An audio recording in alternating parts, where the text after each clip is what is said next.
Hello students, welcome to my YouTube channel. नमस्कार विद्यार्थी मित्रांनो, आपल्या मॅथ समजो या यूट्यूब चॅनलवर तुमचा हार्दिक हार्दिक स्वागत.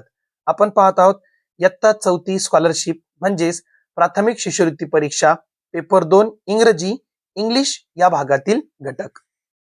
आज आपण पाहणार आहोत लेसन नंबर 28 प्रिपोजिशन शब्दयोगी अवयव. हा आपला व्हिडिओ क्रमांक 28 आहे.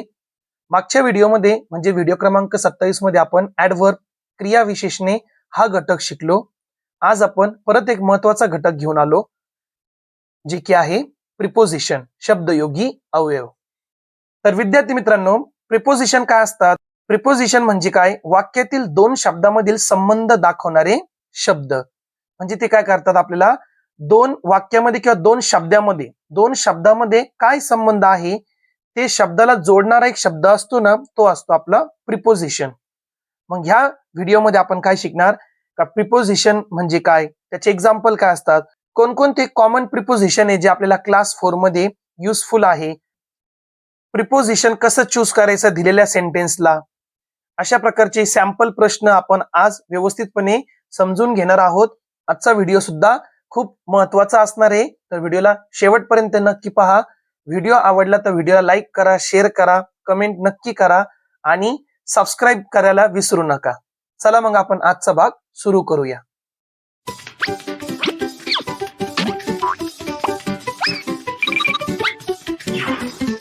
महत्वाची गोष्टी आपण समजून घेऊ. नामाचा किंवा सर्वनामाचा वाक्यातील दुसऱ्या एखाद्या शब्दाशी संबंध दाखवणाऱ्या शब्दाला प्रिपोजिशन म्हणजे शब्दयोगी अवयव म्हणतात. म्हणजे नाम आहे किंवा सर्वनाम आहे आणि त्यामध्ये एकमेकांशी काय संबंध आहे तो संबंध दाखवणारा जो शब्द असतो तोच असतो आपला प्रिपोजिशन म्हणजे शब्दयोगी अवयव. पुढील प्रिपोजिशन्स व्यवस्थितपणे समजून घ्या. आता इथे काही प्रिपोजिशन दिलेले आपण ते समजून घेऊ, पिक्चरच्या सहाय्याने त्याचा अर्थ कळून घेऊ आणि काही अजून आहे ते सुद्धा आपण समजून घेऊ. मग इथं पहा, आता मॅट आहे हे ना, चटई म्हणू आपण, आणि त्यावर काय आहे? मॅटवर कोणी माऊस आहे. मग एखाद्या गोष्टीच्या वर जे टच केलेला असेल त्या घटकाला वस्तूला तर आपण कोणता प्रिपोजिशन वापरणार? ऑन. ऑन म्हणजे च्यावर. समजा आता मी पेन्सिल इथं ठेवली, पहा, where is the pencil? On the book. Where is the pencil? On the book. मग where is the mouse? Where is the mouse? On the mat. On च्यावर, अंडर टेबल खाली, खुर्ची खाली, झाडाखाली कोणता वस्तू किंवा प्राणी असेल तर आपण काय म्हणणार? Under the table, under the tree, under the chair असे शब्द आपण वापरणार तिथं. म्हणजे अंडर हा प्रिपोजिशन वापरणार आपण च्या खाली. तिसरा प्रिपोजिशन आहे इन. मग आता माऊस कुठे आहे बरं? In the hat. काय म्हणणार? आता इथं आपण ऑन द हॅट नाही म्हणणार. जर टोपी ती सरळ केली हॅट तर आपण ऑन द हॅट म्हणू शकतो, पण ते आतमध्ये जाऊन बसला ना त्याच्या च्या आत. इन म्हणजे च्या आत, तर इन द हॅट. समजा आपण आपल्या पॉकेटमध्ये पेन ठेवतो की नाही तर काय म्हणणार? Where is the pen? In the pocket. त्यानंतर पहा, आता माऊस उभा आहे किंवा बसलेला असेल, आता तो चेअरच्या जवळ आहे, तर जवळ म्हणजे काय? नियर. च्या जवळ म्हणजे नियर हा प्रिपोजिशन वापरायचा. Where is the Mouse? Near the chair, near the tree, near the white ball. त्यानंतर पाचवा प्रिपोजिशन आहे ओव्हर. ओव्हर म्हणजे काय? च्या वरून है ना. आता पहा, हा एक बॉक्स आहे आणि बॉक्सच्या वरून माऊस जातो ना, मग आपण काय म्हणणार?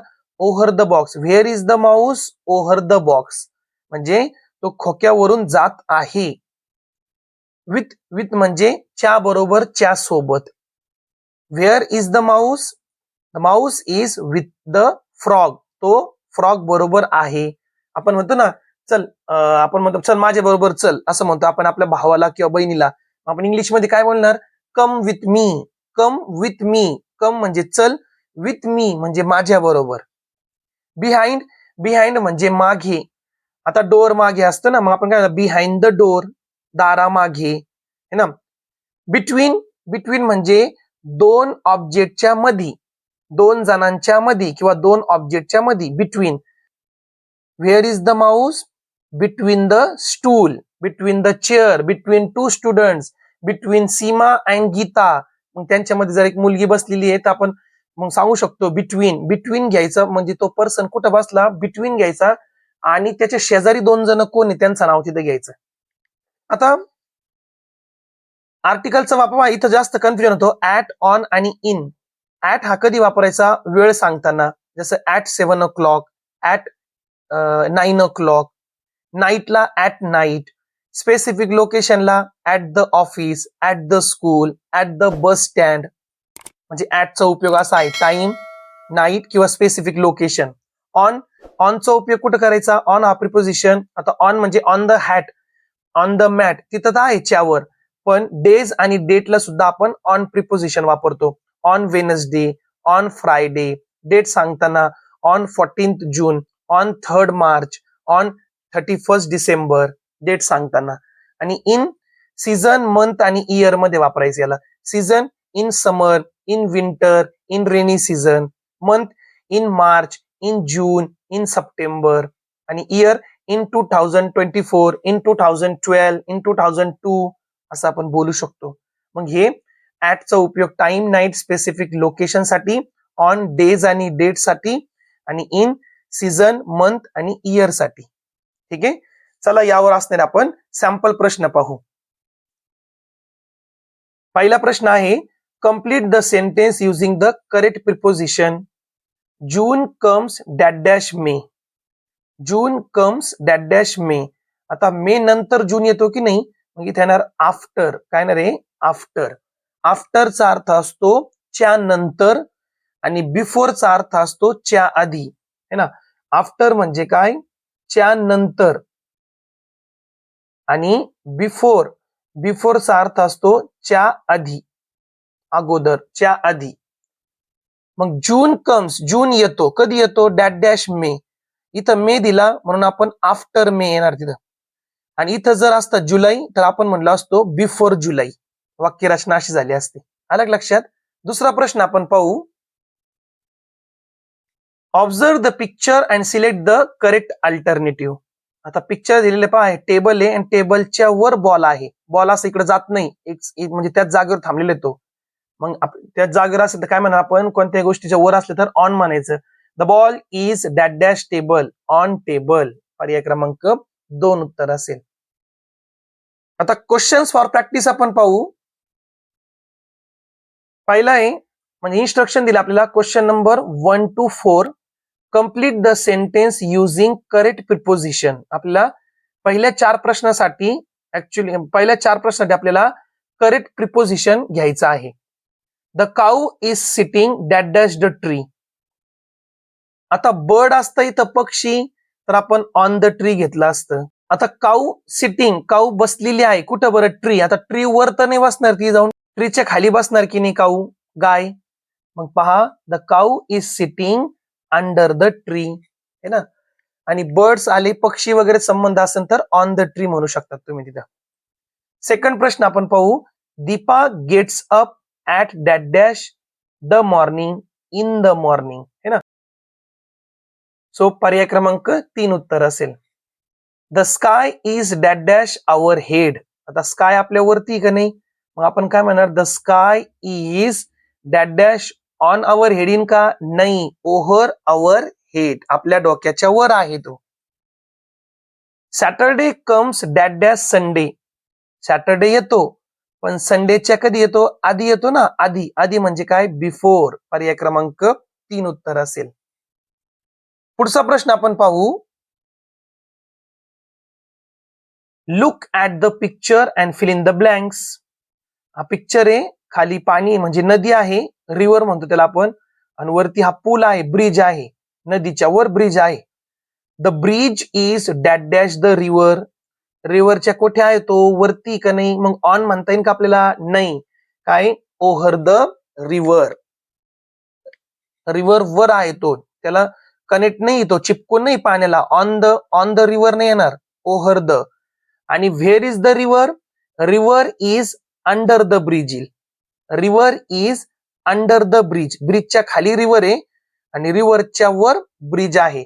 इथं ब्रिज सांगितलं. Bridge is that dash the river, over the river. 6वा प्रश्न आपण पाहू. Observe the letters and choose the correct option. C, D, E. 3 जण आहे. डी हा मध्यभागी दोघांच्या.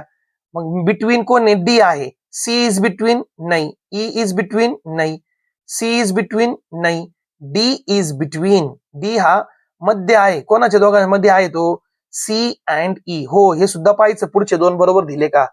D is between C and E किंवा ई अँड सी पण बोलू शकतो आपण. पर्याय क्रमांक 4 आपलं उत्तर असेल.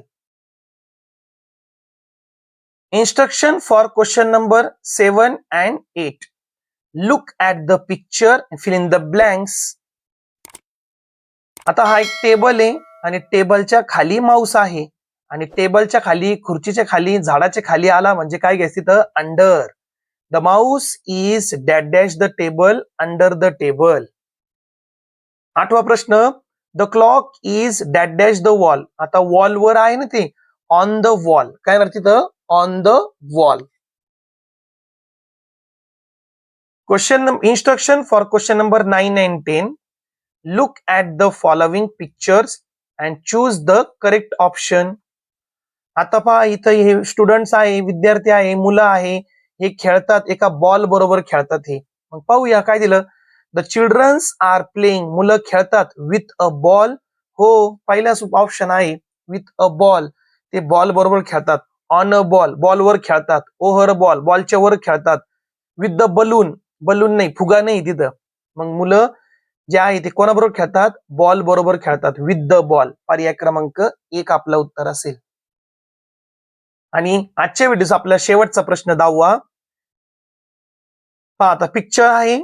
पिक्चर मध्ये एक ट्री आहे, कोकोनट ट्री, नारळाचं झाड आहे आणि त्या नारळाच्या झाडावरून एक नारळ खाली पडला. The coconut is falling from the sky. Falling म्हणजे खाली पडणे है ना. मग कोकोनट म्हणजे नारळ, तो स्काय वरून पडला का? नाही. The coconut is falling from the tree. Yes, the coconut is falling from. इथं प्रिपोजिशन काय वापरला? फ्रॉम. म्हणजे च्यावरून, च्याकडून, च्यावरून. मग तो फॉलिंग खाली पडतो, पण कोणा म्हणजे वरून पडतो, झाडावरून पडतो ना तो. मग फ्रॉम हा प्रिपोजिशन वापरला. पण ट्री आणि कोकोनट हा बरोबर आहे. फॉलिंग अंडर द लँड हे नाही होऊ शकत. The coconut is near the tree. झाडाजवळ तो खाली पडतो म्हणजे फॉलिंग इन ना. आणि कुठून पडतो तो? झाडावरून पडतो ना, फ्रॉम द ट्री. ठीक आहे. मग अशा प्रकारे विद्यार्थी मित्रांनो, ग्रामर पार्ट मधील एकदम छोटासा टॉपिक होता. मग चान्सेस आहे यावर सुद्धा एक प्रश्न विचारण्याचे. प्रिपोजिशन, शब्दयोगी, अवयव, 2 शब्दांना म्हणजे नाम किंवा सर्वनाम यांचा काय संबंध आहे, जो शब्द सांगतो त्यालाच आपण प्रिपोजिशन म्हणणार. आणि त्यावर असणारे आपण प्रश्न समजून घेतले. एकूण 10 प्रश्न होते. पुढच्या व्हिडिओमध्ये आपण आर्टिकल्स 29 नंबरचा लेसन आर्टिकल्स, उपपदे हा घटक शिकणार आहोत. तर आजचा व्हिडिओ जर तुम्हाला आवडला असेल विद्यार्थी मित्रांनो, तर व्हिडिओला लाईक करा, शेअर करा आणि कमेंट नक्की करा. आणि ज्या विद्यार्थी मित्रांनी आपल्या चॅनलला सबस्क्राईब नाही केलं तर खाली बटन आहे सबस्क्राईबचा, त्या सबस्क्राईब बटनवर क्लिक करा आणि बेल आयकॉनवर सुद्धा प्रेस करा, जेणेकरून नवीन नवीन व्हिडिओ तुम्हाला त्याची नोटिफिकेशन मिळेल. चला मग आपण भेटूया पुढच्या व्हिडिओमध्ये. थँक्यू, धन्यवाद.